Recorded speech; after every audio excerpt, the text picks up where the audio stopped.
Value of the red quantity is 6. The value of the blue quantity is 10. Okay, so that doesn't change anything from what you were doing. It just gives you something more specific. So where is Connor Stewart? Connor, what is the relative size of the blue quantity?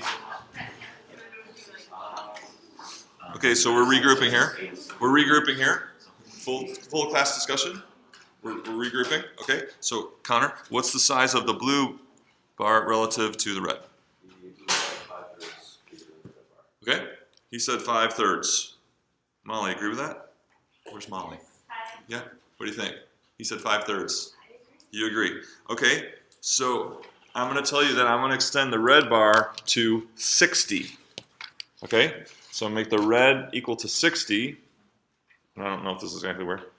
How would you use relative size reasoning to determine what the new length of the blue bar would be? How would you use relative size reasoning? I have a Question, yeah. Okay. So when I do it by proportion. Is that right? We're talking about different kinds of reasoning. So if I ask for a specific kind of reasoning, then I'm asking for that kind. So it's not just about I've got my way and that's it. So we're talking about different kinds of ways to do it. Okay. So we want to learn them all. So how would you use relative size reasoning? Connor said the relative size was 5/3. So how would you use relative size reasoning to determine what the new length of the blue bar would be if the red bar becomes 60? Well, the blue bars will always be a tenth the size of the red bar. So it'll always be what? A tenth of the size of the red bar. The blue bar will always be a tenth of the size of the red bar. Right, if the red bar was at 60. Okay. I'm confused. Never mind. What do you think? So agree with that? Tell me your name. Jonathan. Jonathan. Yeah, you're a little off there. I think. Okay. Well, the blue bar is going to increase in size with the red bar, so Okay. it'll always be 5/3 the red bar. So when the red bar is 60, you just want to multiply 60 by 5/3. Did you hear what he said? Was that relative size reasoning? Yeah, he nailed it, right? So he said this is always, that one's always 5/3 of the red, right? So then we're going to multiply 60 by 5/3 to get where the blue would end up. That's relative size. Okay? So Yeah. on a test, and we just drew those lines and the times, and that would be okay. Like do we have to actually write the blue bar is 5/3 is more than 6, other than the red bar, or? Yeah, so we're focusing on process and getting it. If you got the process and understanding, you'll get the test questions right. So don't worry about so don't be so focused on answers, right? So if you get focused on answers, then you miss the real meat of it, which is what's the idea. So I mean, I could ask questions relative to this a million ways, and then if you really understand the concept, you should be able to answer all 1 million of them correctly. Does that help? Yeah. So that's kind of, you missed the first day of class, and we went through talked a lot about that. So one thing that's very common in our culture with mathematics learning and teaching is real focus on the answer, and we're seeing very quickly here that our focus is on the process and understanding the underlying ideas. Okay. All right. So let's take a step back here. That's just kind of a review. And let's talk about the homework. First of all, okay, so the homework coming back to you, that's this one, right? Okay, so the grades were on average very low, and there was 2 reasons for that. You didn't answer all the questions, and I tried to warn you, there was questions embedded throughout the whole reading, all the way through. There was a couple questions and some reading, questions, reading. So if you didn't answer, if you didn't read carefully, you didn't answer the questions, you lost points. And then on top of that, if the presentation, the organization, the neatness, the readability, that would also deduct points too. So just lesson learned, wake-up call, looking for professional work, and make sure you're reading slowly and carefully and following all the instructions. Yes, ma'am? Are we supposed to answer questions that you later answer in the reading? Are we supposed to answer them before we read on and then answer that question as well? I don't think so. But all the ones that I pointed out, by the way, this is Marissa Bell. She is the TA. She's going to be leading the recitations. And have the first ones next week. So I showed her which questions to grade. So the ones that I picked, they were all where it became open-ended. Yeah. Okay, so yeah, just read carefully, and yeah, so that's that. So you can go by, they're alphabetically ordered, and you can find yours. The grade is on the inside. So I would just request that when you pick yours, when you take yours out, you can glance at the grade, but stay focused on class, the task at hand in class, and maybe look it over more carefully later. So maybe we'll just zigzag around like this, okay? There's that, and then what about the homework for today? So did you find the mistake? Who thought they found there was an error in that? Only less than a quarter of you. Okay, so here's the reading for today. Where did you think it was? Let's see, someone new today. Yeah, go ahead. Example 3? Yeah. Okay. There's a kind of going on that uses if specific high and even constant. It's just like you were going to constantly run, which isn't true because after a while you just kind of stop and you stop growing. Well, that's the assumption of the problem. That's the assumption. Yeah, it's not an error. That's just assumption that's a constant. Okay. Okay, so that was. What did you do? No? Yeah. I think it was further down Further down. with the crickets and the frogs. Okay, what do you think was wrong with that? It uses number of chirps as the input rather than the output, Okay. and temperature would be more the input because temperature affects. Oh, I see. Okay. So yeah, the idea here was that if you wanted to use this relationship, how would you use it? Not, yeah, but you're right. That's a good point. So he's saying that temperature is kind of determines how many chirps. But this is set up for like a person to be able to use. And in that case, it would be you listen to the chirps and then determine the temperature. So it can work either way. But that's a good point. That's not what I was getting at. Okay. Example, I think 5 for the ellipse. Okay. The x and y values don't change even though they're set up to look like they should. Like after the equation is given, Okay. 1.58 is less than or equal to x, which is less than or equal to 1.58. There's a negative sign missing. Yeah. Is that what you're saying? On both sides. Very good. That's not what I meant. That's excellent. Very, very good catch. Thank you. Excellent. I should do this on every reading. Oh, I see. What's going on there? Oh, I can fix that later. Okay, good catch. All right, so let's narrow it down. Did anyone find a mistake on the first page? It was on the first page. That's what I was getting at. Anyone find it? Christian, did you? Never mind. I didn't find it. It was right here. What happened? Did anyone see what happened here? Yeah. I don't know. That's what I was looking at first, but I kind of chickened out that I think it was right. Okay. I just put that on for the quantity of value A varies and the quality of value B is like related to value A. Right. What's it called? And then in the box, we was talking about the relationship. Yeah, Switches. it switches. Did you catch that? If you're following closely, here it's saying that B is determined by A, and then all of a sudden now it starts talking about A being determined by B, which is confusing, right? It should stay consistent. That's what I was. I didn't put that on my paper. But It's not worth that. I just wanted to keep you reading closely, but that was not intentional. But I didn't have time to change it before I submitted that. So I wanted to see if you could find it. What? I just think it's nice to use that question. Yeah. Well, it makes you read closer. yeah. Yeah. I read that like 4 times, like the whole thing. Like I see. Well, it's like, because it just didn't make sense to me. I didn't know why it wasn't making sense, and then so I just. So is that why? Just because they switched it? Yeah. Right. Okay. So it was like, I'm like, 'cause I know what function is, if this isn't making it, like, this isn't. That's good. If this didn't make sense to you, if something seemed off, then that was the point. That was the whole point. That it is off. The value of A is determined uniquely. Here I'm saying B is determined uniquely by A, so we should have been consistent. B is uniquely determined from A, and then similar here. Okay? So yeah, there it switched it on you. All right. And we're going to start talking about functions today. Yes.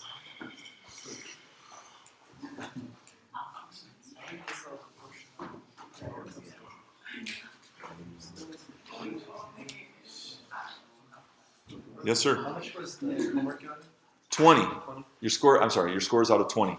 Okay, so look at it in more detail later. Just if you just glance at it and then.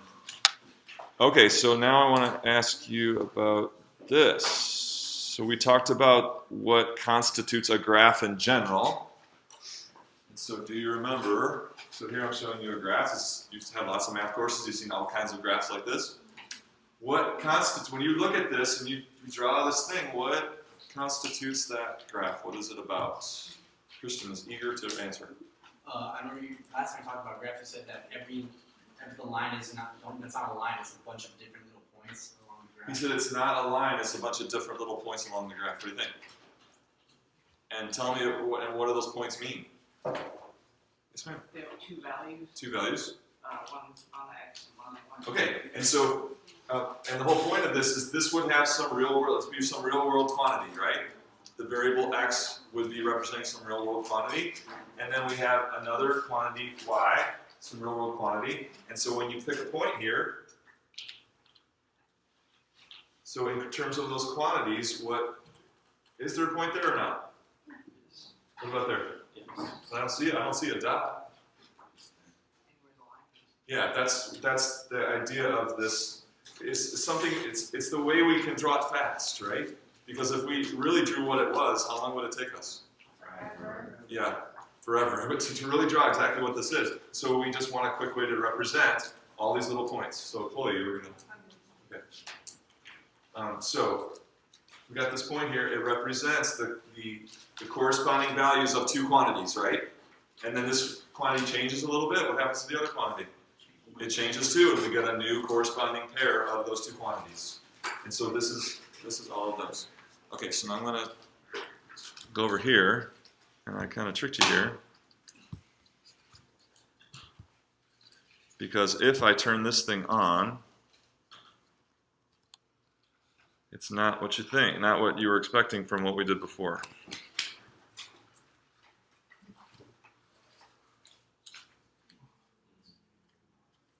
Okay, so I want you to have a 1 minute conversation. What do these two images have to do with each other? Go. So talk to the person next to you. What do these two images have to do with each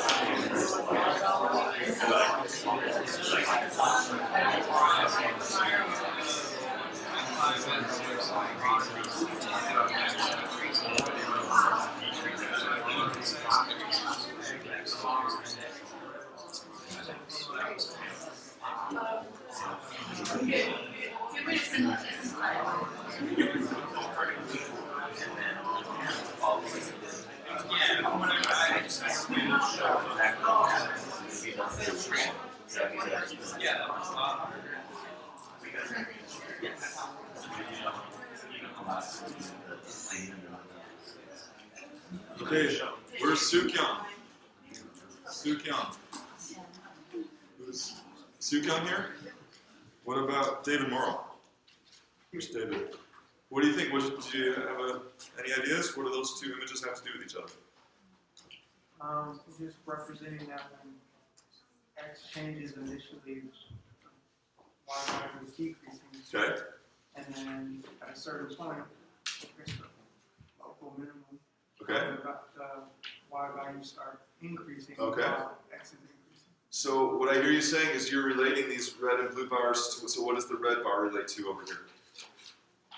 The x-axis. He's saying that the red bar would represent the x quantity on this graph, and then the blue bar?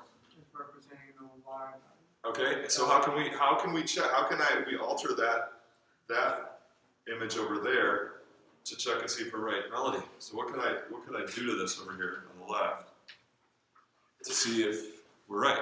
To change, you said to change, but the second time you said if you're right. Yeah, so he's saying that, you're saying that these are the same. Is that what you're saying? These are representing the same two relationships of the quantities. Yes. So I'm asking, how can I alter this image to check that if they are the same or not? If you change the blue line. Okay, how do you want to change it? I don't know, don't make it all the way shoot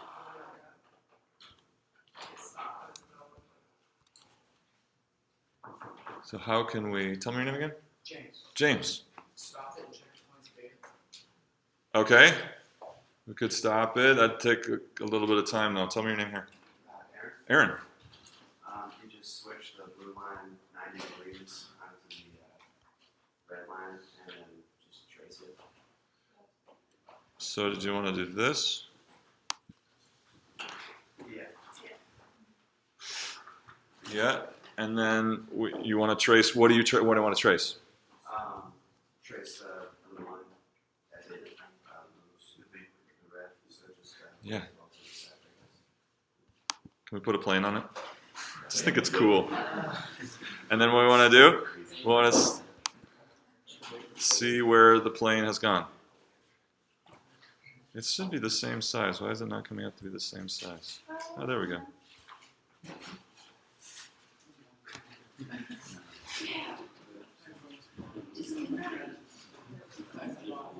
Is it the same?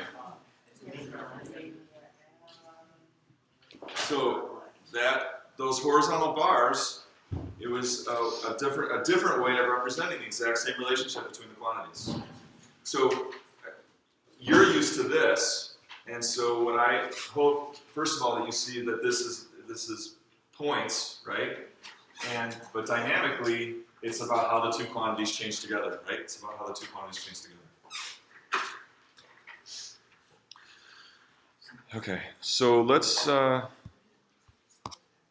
kind of just summarize a little bit here. I do not like this. What is it? Mission control. Love Mac. Do not like mission control. Some of you feel my pain because it moves my windows around. It moves them between the. It doesn't keep windows in the same view. And now I don't know where this is. Let's see. Is it here? No, I love Macs. I just don't like mission control. This is what I want. Okay. All right. So there's this term, covariation. If you put this into your into a Word document, you get a red line under it. Okay. So it's kind of a word that we're inventing here. But what do you suppose that means? It's a well chosen, newly created word. Yeah. Yeah. It means how two quantities change together. How two quantities change together.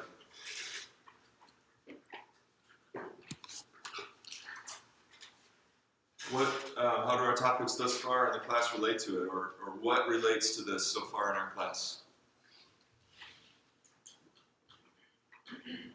Yeah. Just like how we're describing what a function is, and how we're describing how like the quantities and how they change together using the different like division, addition, subtraction, multiplication. Okay. Yeah, it's like everything we've done so far, right? This is everything we've done. Okay. And what does it have to do with calculus? What's that? Has to do with the relationship and change between two quantities. Yeah, rate of change. Everything, everything. Again, so this is this is kind of the forum or the underpinning of what calculus is all about. How two quantities change together, and so we call this thing covariation.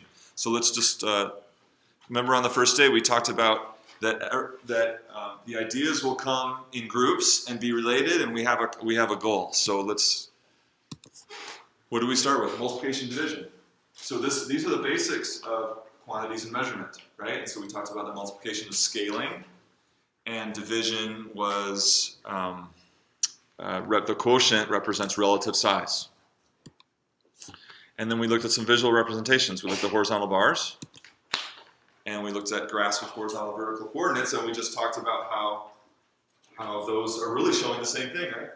So it's just two different ways to represent the same thing, and that goes back to this, how the two quantities are changing together.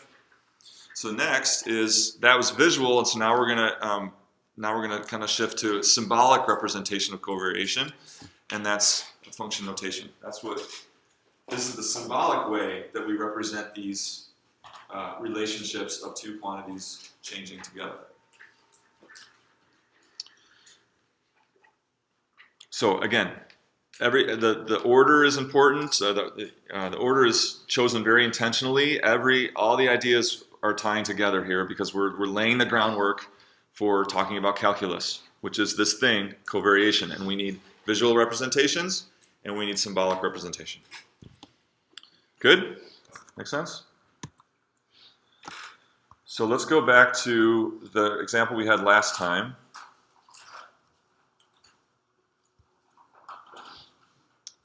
And that was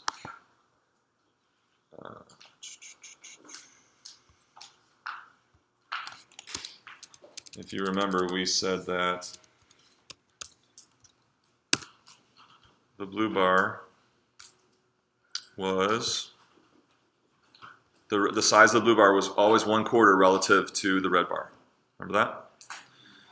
And then we said this is, we're turning on the graph here, axes.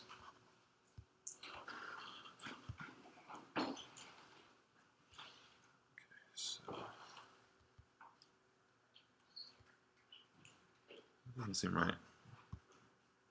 Something's not right here. Oh, yeah, I guess so. Okay. All right. So I'm going to just make it a little easier to see here. I'm going to zoom in. There we go. All right. So I'm zooming in. So it's not an equal scale anymore, but it'll help us to see the graph. So trail. What's happening here? Something got changed. Oh, right. Now that's what I. Okay, we're back.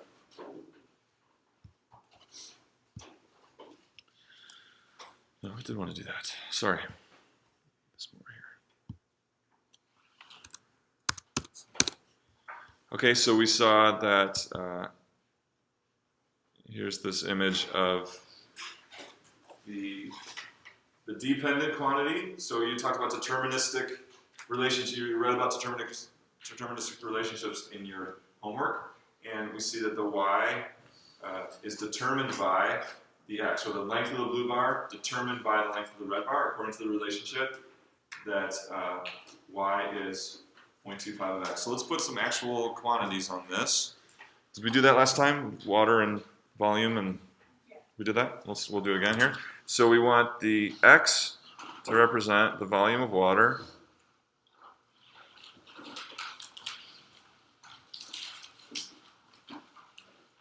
in a bottle in milliliters. And y is going to be the height, resulting height of the water in the bottle in centimeters.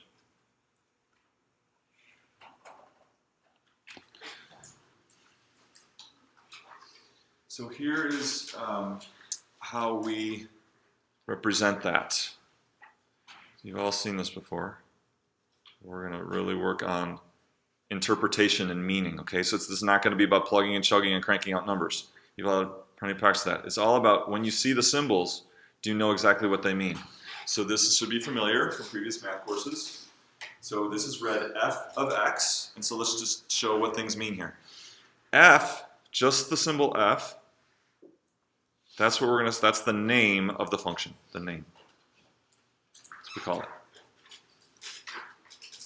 Okay, what's in parentheses is input, right?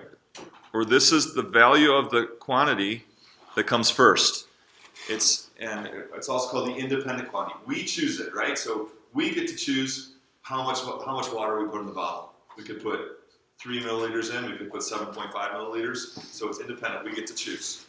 And then the whole expression, this is I think where maybe some of you, this was never emphasized. The whole expression means the output, or the height. In this case, it'd be the height of the water, okay, when we put X milliliters into the bottle. So the whole thing represents the height of the water when we put in X milliliters of water. Okay, there's one more part to this, and it's the rule. So another way to get the output is through the rule, and so since it's the output also, we can set it equal. And what is the rule for this? So the rule is the set of instructions on X, or on the input, that would give us the output. So what set of instructions do we have on X? Or in other words, what set of instructions, what do we do to the volume of water to generate the height of the water? What do we do? What's that? Right, you take 1/4 of it. You take the input, you take the volume, and you take 1/4 of it, and it gives you the height in centimeters. Okay, this is called the rule. This is called the rule. So we're going to be using this language when we're talking about functions, so we want to make sure that we got it.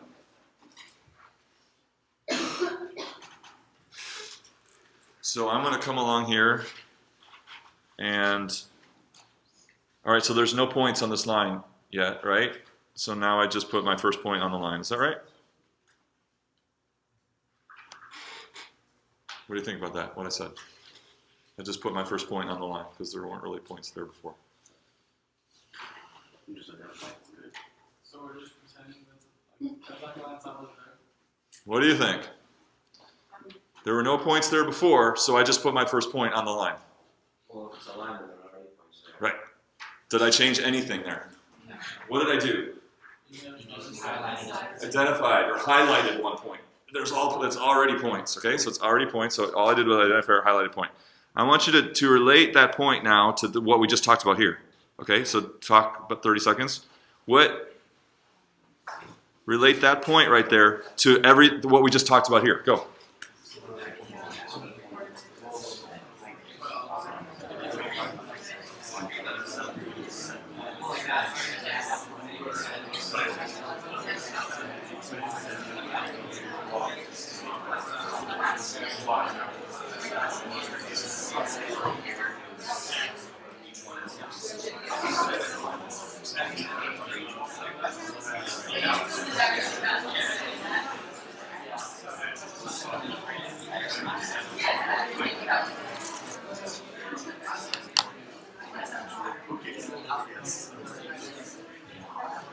Where's my book? Where is...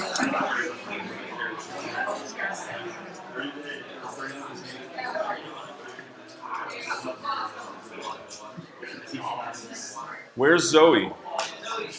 Zoe, what'd you guys talk about? All right, we're going to regroup here. We said that input would be the number on the x-axis. Okay, so what was that? She said the input is 7. What do you think? Okay, input is 7. Good. And then we plugged it into the rule. Okay. And saw that 7/4. Okay. So she said the input was 7, plugged in the rule, and got 7/4. Is that valid about that point? Yeah. 7 milliliters results in... What about 7/4? So 7 milliliters then determines what? What is it? It's a deterministic relationship. It determines that. I'm sorry, I'm off. Lester, okay? It determines your output, which is 7/4 or 1.75. Talk to me about the situation. The situation. So 7 milliliters determines what? 7 milliliters of water in the bottle determines That your bottle is now 7/4 centimeters high. it changed the height of the bottle. Yes. No, The level. Okay, all right, the height of the water. That's important. I mean, so this is all about communication, right? All about communication. What's another way to anyone do that? Think of this differently, according to this up here.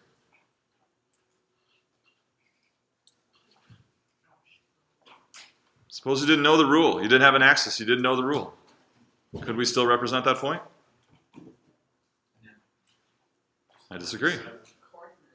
What's that? When you say represent the point, do you mean if you had no rule? Yeah. You just put 7, but you put no axis. Okay, so you could still put 7, but there's really no way to represent it here. Yes, sir? You could find it just by guessing based on. Okay, you could guess. You could guess the value, yeah. Could we put f of 7 there? Yeah. That's what the output is, right? F of 7.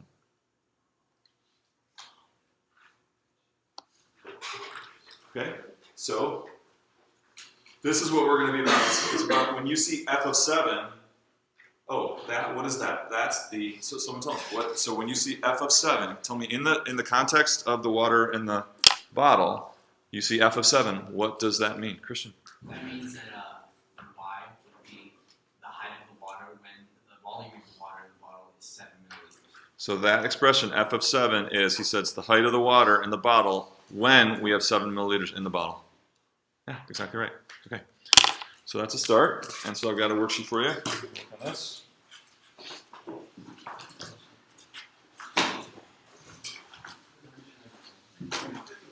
Kind of pass them behind and in front in this last row.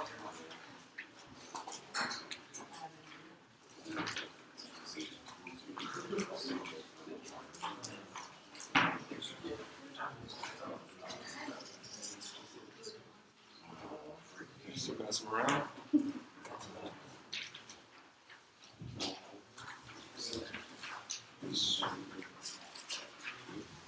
Keep them moving.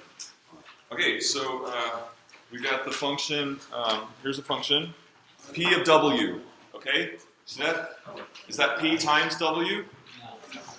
No, right? This had nothing to do with multiplication. This was representing covariation of two quantities. So this notation is just packed with meaning. We spent a week talking about covariation of quantities, and now we're kind of trying to sum that all up with just a little bit of notation. So there's a lot behind that, right? So P of W, where W is a water height in a swimming pool in meters, and then A is the area of the water surface in meters squared. Okay? Notice I'm not giving you a rule. There's no rule to this function. So this is going to be all about representation and what do the symbols mean.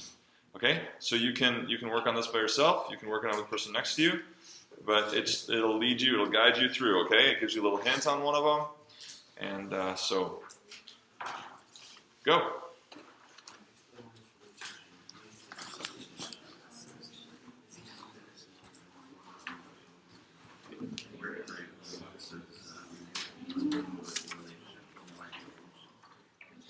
Like on the homework, I studied.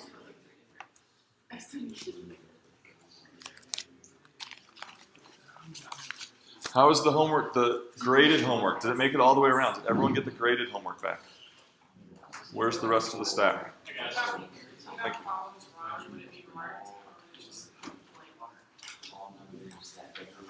We're going to talk about that in class. Everyone, the stack came around. Okay.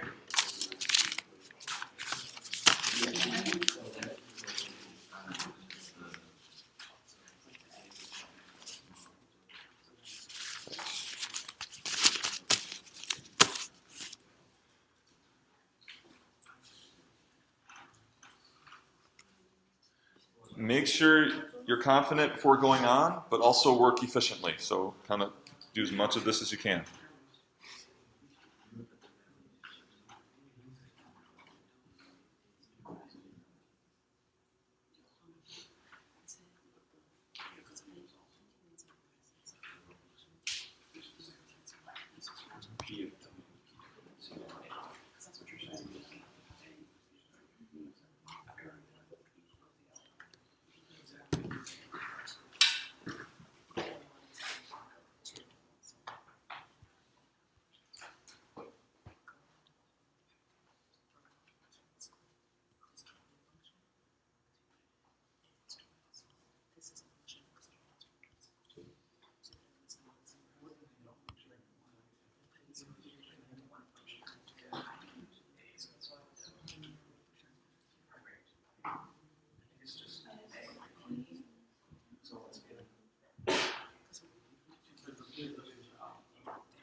So 1 is a review from your homework.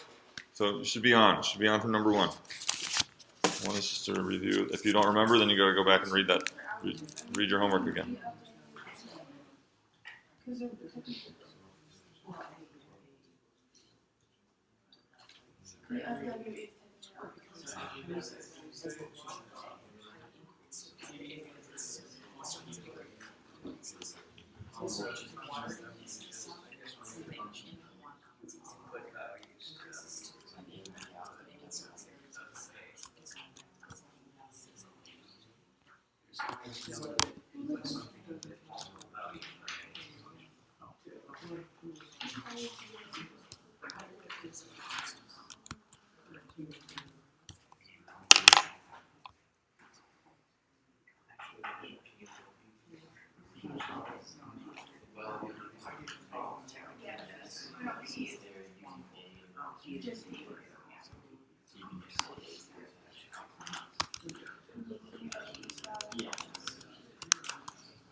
What's the name of the function? P. What's the input quantity? W, which is defined there. And what's the output? A and P of W. Which one is it? Either one, right? A, because they're equal. So you could call it A, or you could call it P of W. Okay, so number 3, that's the important question that we want to see how many of those you can get through today. And answer questions about. So I'll come around. If you've got a question, grab me. You can work together, encourage you to work together.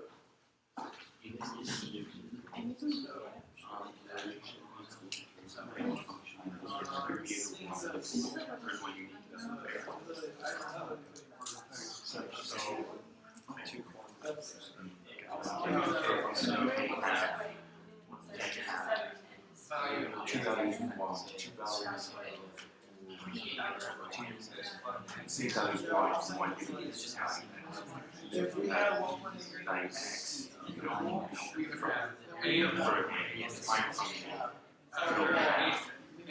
That makes me confused.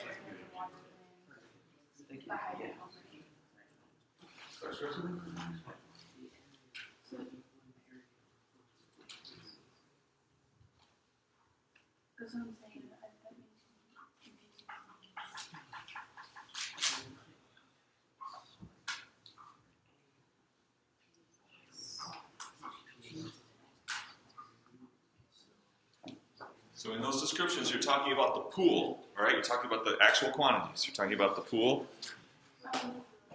the water height, and the surface area. Does it matter about the sound?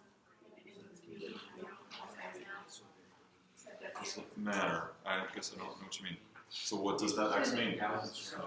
What is X? What is that? Define the function P.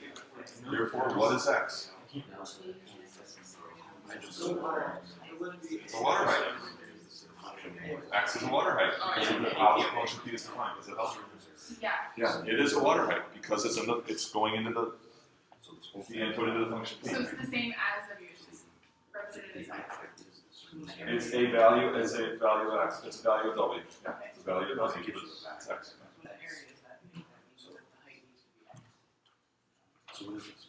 The height is X. The height of the water. Water height is X. When the area is what the area is. So the input is the input height. I'm sorry. Yes. Yeah. Why was I saying W? W is. W is the water height. Right. So just the X X is is not the water height. It's a value of W, so it's a water height. Yes, sorry. You're next. That's right. So,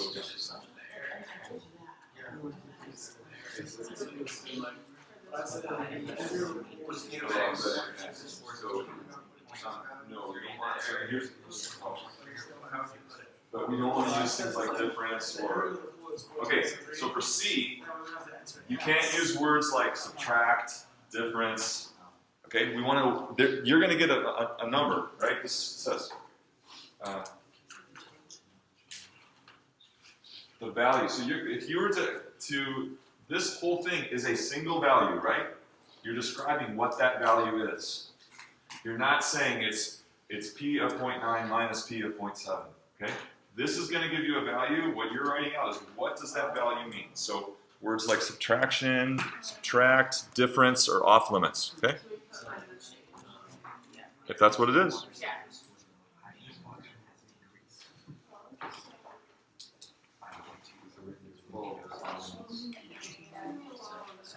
Minus, no good.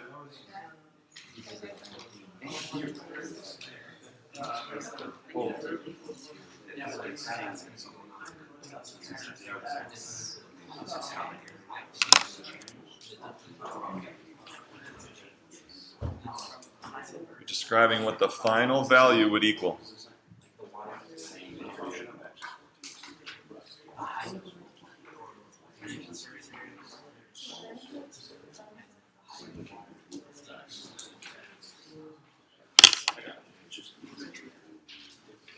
Okay, questions? Come around. If you're in the middle, don't hesitate to ask. I'll come to you. So, would you say what's the area is the area Area of the height. That's the grade. Yeah. Super straight. That's 1.3 is that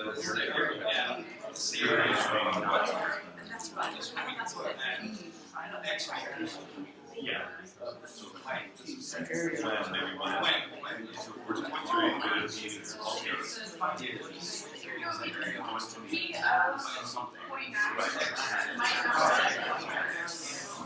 when you you're just putting all the phrases in the right place. Yep, you got the right idea.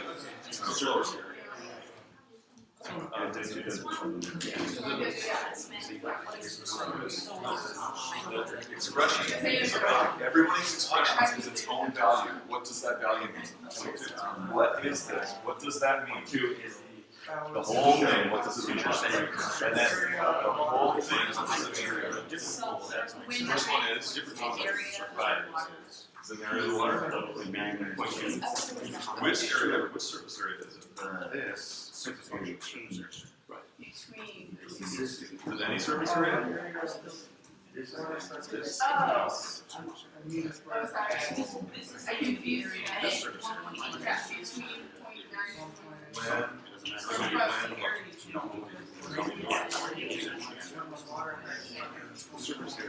There you go. See, it's a very specific, it's not just any surface area, it's a very specific surface area. It's the surface area that you get when you do what? Water height's 1.8 meters, you see? Okay. Yeah.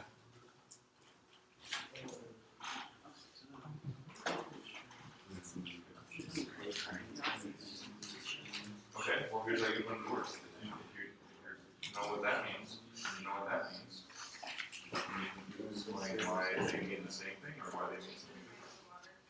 So do they mean the same thing or do they mean something different? So that's a good point.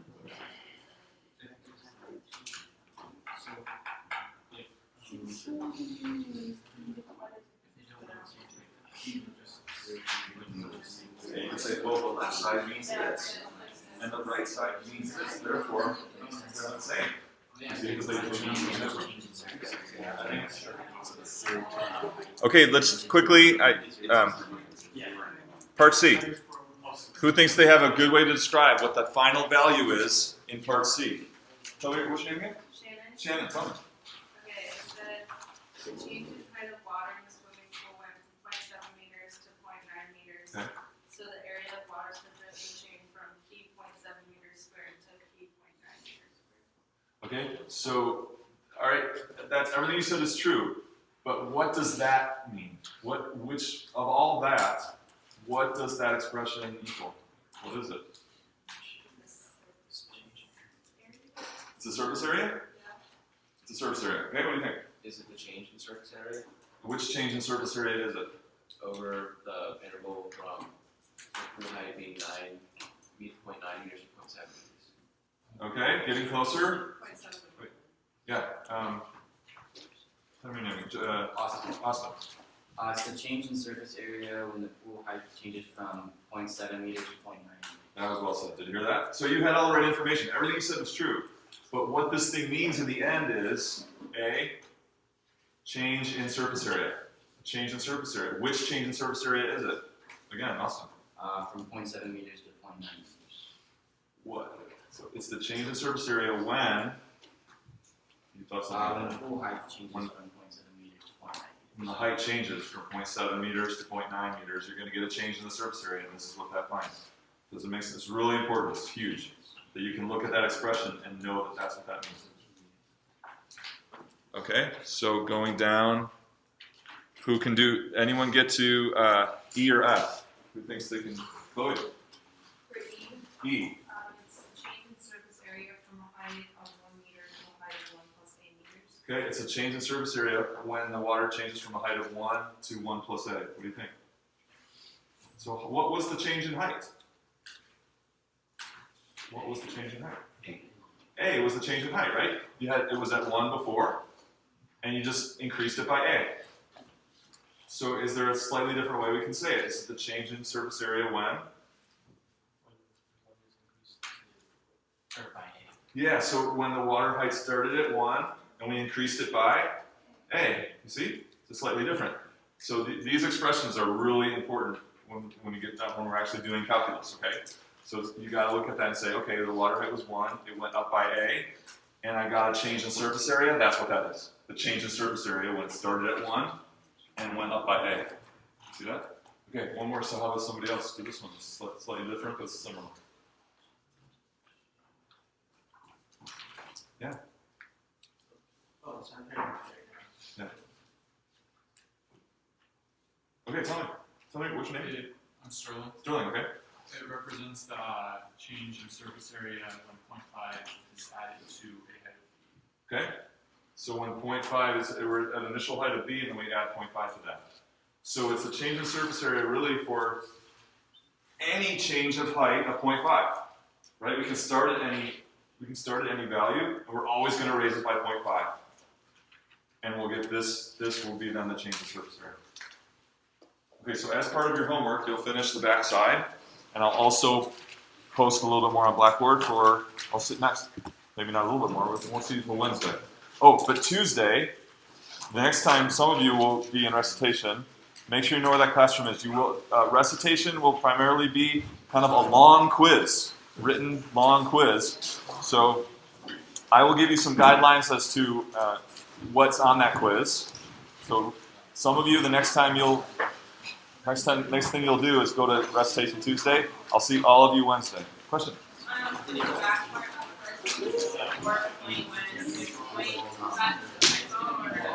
Questions 4 through 6. That's the invitation for questions 4 through 6.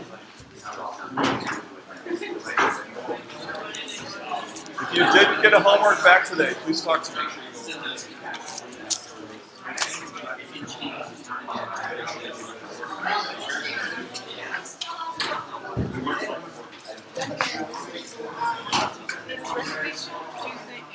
Yeah, you have one on Tuesday, half of them. We'll have half of them Tuesday and half of them Thursday.